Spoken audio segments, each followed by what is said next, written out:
everybody. I hope everybody has started their week off with something that benefits them, whether it's movements from last week, journaling, breathing, meditation, water, a walk, love, anything. I hope you guys started off your Monday with something that you can appreciate yourself with.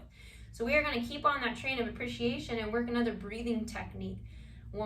A lot of us are experiencing some tightness in our upper back from spending 2020 working from home and maybe integrating back into the workforce in 2021 or still working from home. So I have talked a lot about diaphragmatic breathing and belly breathing and lateral breathing, and we're going to go into some upper back breathing. The rib cage is a box. It's a cage. The bottom of the cage is the diaphragm. The top of the cage is the collarbones and the first rib. And then we have the spine that sits in between it.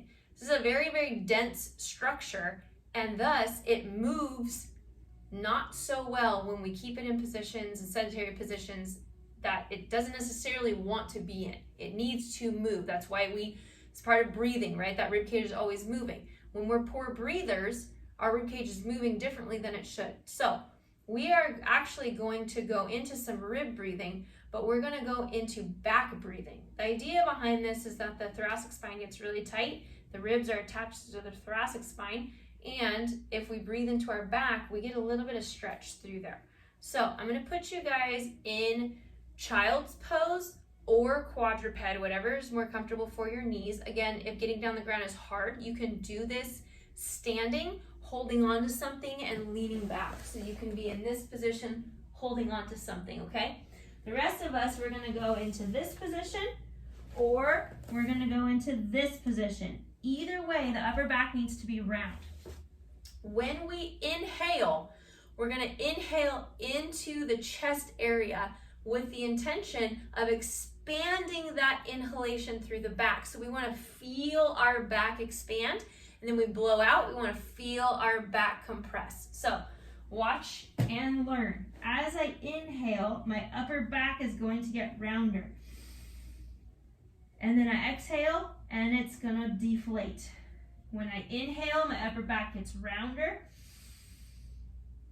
And when I exhale, it deflates.